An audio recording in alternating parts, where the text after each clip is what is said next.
បាទខ្ញុំបាទមានសួរទាំងអស់គ្នាខ្ញុំជាមួយនឹងកូនខ្ញុំសកម្មភាពបាទស្រោចដំណាំហើយលាងសម្អាតទ្រង់មន់ទ្រង់ទីហើយកូនខ្ញុំនេះដល់ហើយនិយាយថាពី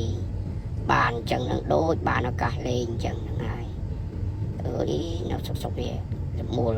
ជើងអត់រមូលតំណប់ជើងហ្នឹងហើយដូចខ្ញុំមិននឹងកូនបោខ្ញុំសកម្មភាពរៀងរាល់ថ្ងៃបំធ្វើនេះទេទៅអីផ្សេងអញ្ចឹងទៅនៅសុកគឺជួលលខោនហើយមិនចាំយូរទេដឹងថាគេជួលអញ្ចឹងព្រាមរៀបចំកៅអៅឡើងឡានវឹងបាទនេះជាមួយនឹង admin ក៏អញ្ចឹងដែរឲ្យថ្ងៃណាគេជួលនឹងចាប់ដើមសុបាយទាំងអស់គ្នាហើយទៅទៀតហើយបាទហ្នឹងហើយតាមឡានតាមផ្លូវហើយអ្នកខ្លះនោះគាត់ឃើញតាមឡានអញ្ចឹងទៅក៏បាយដាក់គ្នាទៅវិញទៅមកយ៉ាងស្រស់ស្រាយនេះបាទហ្នឹងហើយផ្លូវវែងឆ្ងាយណាស់ហ្នឹងហើយទៅទៀតហើយ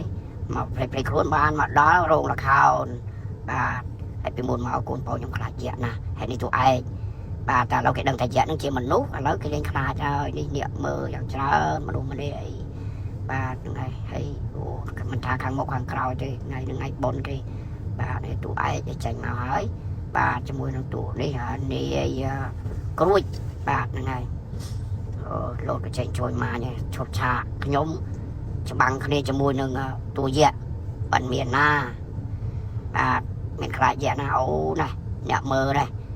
បាទសบายរហូតបាទហ្នឹងហើយហើយណែអត់រៀនបាទខ្ញុំអត់រៀនច្បាំងជាមួយយៈឲ្យនាយគ្រូនឹងជួយច្បាំងព្រោះថាមត្រូវមើលឃើញហើយជួការគាត់លេងមករឿងជ្រុលដៃជ្រុលអីចឹងណាបាទពងតែអញ្ចឹងទៅមានគេសុំថតទៀតជូតសិនហ្នឹងហើយបាទអូបាទសบายដែរបាទចាំមិនថានៅពេលដែលមានរោងលេងទៅគាត់ខ្ញុំសบายហើយព្រិចខ្លួនមកបលឹមឡើងបន្ទាប់ពីលេងល្ខោនវិញក៏បកទៅផ្ទះហើយចៃដល់នោះក៏ឈៀងចូលជាមួយនឹងបាទផ្សារទំនើបបាទលឹមជាងហាក់មានការប្រម៉ូសិននឹងជាច្រើនមុខហើយនៅក្នុងផ្សារនោះបាទមានលក់អីបានច្រើនណាស់ហើយនឹងឃើញថាយើងទិញម្ហូបទៅដល់ទីតាំងកន្លែងណាអាចឈប់ធ្វើម្ហូបទៅយើងផុសចូលក្នុងមកដែរ YouTube page អីចឹងទៅណាហ្នឹងហើយពីអ្នកកូនប៉ោនឹងកំពុងតែដើរមើលណាច្រើនពេកអីវ៉ាន់គេទាំងអស់សរុបមកប្រហែលជាង 20000 មុខអញ្ចឹងមិនដឹងថាទិញអាណាមកណីទេនេះគិតតែពីដើរហ្នឹងហើយប៉ុន្តែត្រូវរដើរបដាខ្ញុំពីអ្នកកូនប៉ោត្រូវគិតបដាថាគួរណាធ្វើមុខម្ហូបអីឲ្យវាមើលទៅប្លែកចំណាប់អារម្មណ៍ដូចថាអ្នកគាត់ចូលមើលអញ្ចឹងហ្នឹងហើយនេះមកដល់កន្លែងសាច់ហើយប្រភេទត្រីសាច់អីផ្សេងនឹងបន្លែផ្លែឈើគ្រឿងកំប៉ុងគឺត្រូវចង់ច្រើនមែនទែនហើយតម្លៃហ្នឹងក៏ធូរថ្លៃដែរហើយដូចជាបន្លែសាច់អីផ្សេងហ្នឹងទិញនៅក្នុងស្រុកយើងទេទិញពីខាង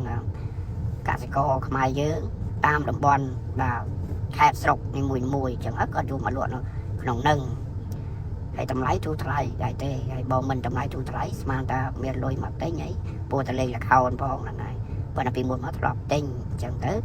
គឺមកដល់កន្លែងហ្នឹងគឺត្រូវតែទិញហើយណាមួយការវិខ្ចប់អីចឹងវាមានអនាម័យល្អចឹងណាហ្នឹងហើយណៃកូនប៉ោនឹងឲ្យតែឃើញបន្លែចូលចិត្តណាហ្នឹងហើយចាបង្ហាញចោលឡូតនេះហ្នឹងហើយនេះមករះស្លឹកគ្រៃលឹកក្រូចត្រប់វិញត្រប់ខ្លីអីចឹងនេះក៏រត់អីចឹងហើយក៏រត់នោះក៏នៅស្រុកយើងដែរបាទនិយាយរួមមកនេះថាគាត់បន្លែផ្លែឈើត្រីសាច់ហ្នឹងនៅក្នុងទីផ្សារក្នុងស្រុកយើងចឹងកុំភ្លេចបងប្អូនខ្លះដោយថាគាត់ឈៀងចូលម្ដុំចកាគាត់មកចកាម្ដុំចកាដូងអញ្ចឹងកុំភ្លេចឈៀងចូលជាមួយកន្លែងផ្សារទំនើបលឹមជាងហាក់ហ្នឹងហើយនេះចាប់ដើមគិតលុយហើយចេបចប់មកហើយអ្នកលក់ហ្នឹងក៏អ្នកលក់ហ្នឹងហើយអ្នកគិតលុយក៏គាត់និយាយរាក់ទាក់ស្រស់ស្រាយហើយកូនប៉ោនេះក៏ហត់គេហើយខ្ញុំទៅណាមកណាបានពីអ្នកគាត់ឯងអត់ស្ងាត់បាទហ្នឹងហើយជាចុងក្រោយក៏សូមអរគុណដល់ការតាមដានវីដេអូខ្លីៗរបស់ខ្ញុំកំពុងតែរៀនធ្វើវីដេអូប្លុកបាទហ្នឹងហើយក៏ត្រូវអីក៏សូមអធិស្ឋានអរគុណជួបគ្នាឱកាសក្រោយបាយ